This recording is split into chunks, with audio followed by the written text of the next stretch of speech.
This is my second unboxing video for today. This time it's another double unboxing.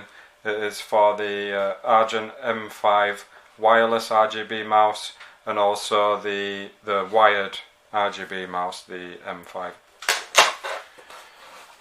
So opening up the wireless one first, you can see it's got the adapter at the top there and the mouse in the middle, and just some pictures on the side there. Round on the sides, both the same, and on the back it's got a picture of the bottom of the mouse and the top of the mouse, and some information about the Bluetooth. It says it will last up to 52 hours with the lighting or 200 hours with the lighting off. Got fast 1 ms polling rate and up to 36 hours with lighting or 100 hours with lighting turned off. So obviously the faster the polling rate, the more it's going to chew up your battery time. But I should imagine with them sort of hours it won't be an issue for most people. On the front it does say TT Sync, TT RGB Plus. I'm assuming the microphone's for the voice control part of the Thermaltake software. It's also supporting Razer Chroma and Amazon Alexa, and it's exactly the same for the wired one as well. Around on the back, same as with the wireless one, and then opening up the front, again more or less identical to the wireless one, only don't have the wireless adapter at the top. So we'll start off by unboxing the wireless one. I've still got my headphone set out and my stand from the first video, because I'm going to use that to plug in the mice and set them up at the same time on the same software for you.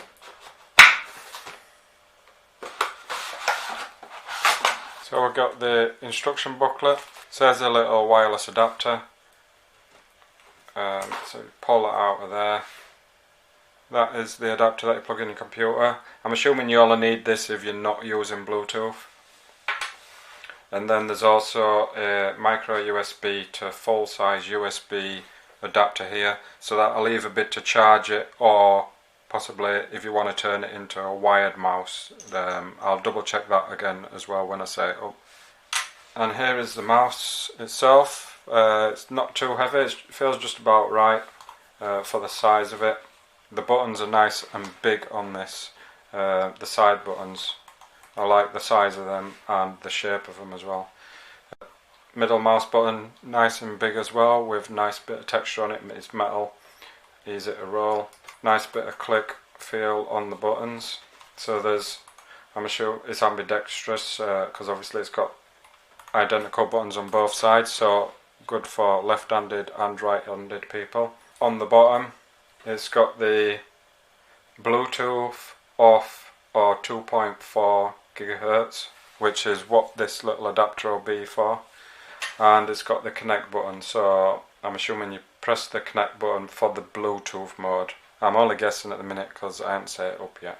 I should imagine that this will just work straight away. The off part of it obviously will just be to shut down the mouse totally, so it's not using up any battery. And then in the bottom of the box we've got a nice little carry bag with the Thermaltake logo on there, and a little rope to fasten it up, so if you want to take it out and about with you. And then we've got the micro USB to USB cable. Both look to be gold plated. It's a braided cable and it looks quite lengthy, so I'm assuming this will turn it into a wired mouse, but like I say, I'll check it and make sure when I plug it in. It looks like it's about 2 meters long, so it should be fine for most people. Okay, so I've just turned on the Bluetooth on the laptop. The mouse has shown up on the Bluetooth add device, so I'll just click on that, and then as soon as I've clicked that, the mouse wheel just flashed yellow and now white, and the logo on the front, which was flashing white originally when I first turned it on, has now turned to a solid white as well. So that should be working now. So the Bluetooth is off. I'll connect up the little adapter to the headphone stand, and then I'll switch the bottom of the mouse to the 2.4, and then just to be safe I'll press that connect button. The mouse wheel flashed to yellow, then white, and it's working straight away, just as responsive as it was with the Bluetooth. So we'll just get this hooked up now, and hopefully we won't have to refer to the manual. So there is a micro USB socket right under there, and because of the positioning of it, you've got to assume that this must be flop to be able to turn it into a wired mouse. So we'll plug it straight in now and check it out. So it's lit up, and is it working?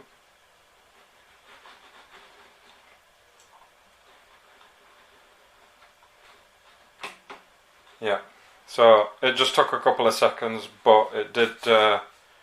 It has now connected, so it is working as a, because it is switched off on the bottom, so it is working as a wired mouse. So I'm not sure why you'd need this little adapter that they give you with it, the micro USB to full size USB. It might be just a handy way to keep your little 2.4 GHz adapter safe,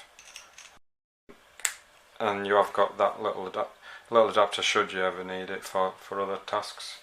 So we'll move on to unboxing the wired one now.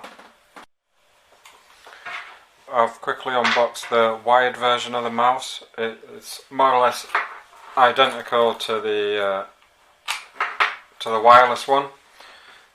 They both feel about the same way. I'd say the wireless one is just slightly, maybe a couple of grams heavier. But other than that, they look identical. Same design on them both. The only main difference is on the bottom.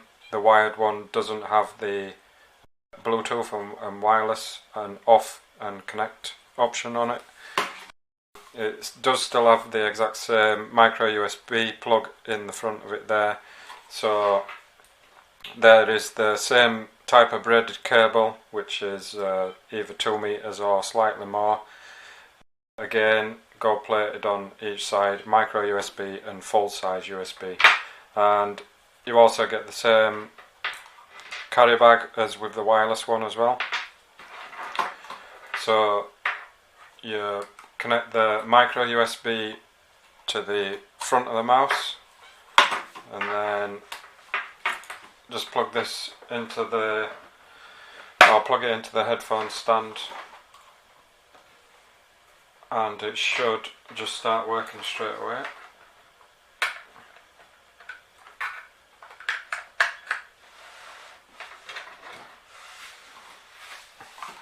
Let me just turn the light off so you can see the difference between the lighting.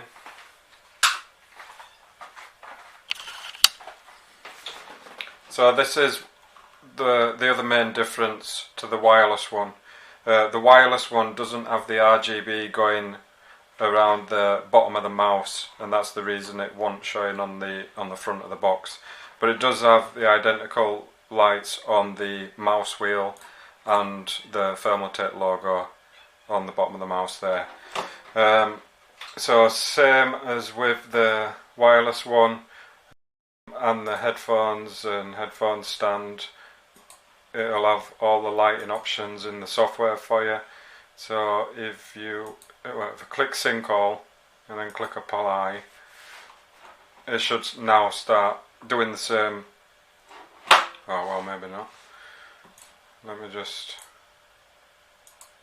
pick the option to pulse, random, apply.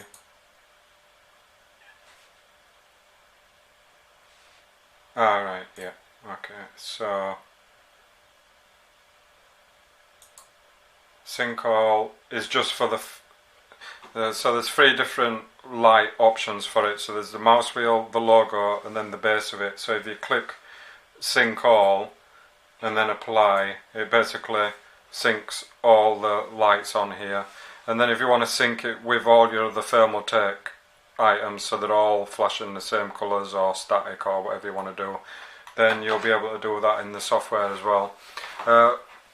For all of these products that I've demonstrated here, they've all been using the iTake software, but like I say, my personal favourite that I use on my main computer is the TT RGB Plus. So that's it for this video anyway. I hope it's been useful to you, and I'll see you in the next video.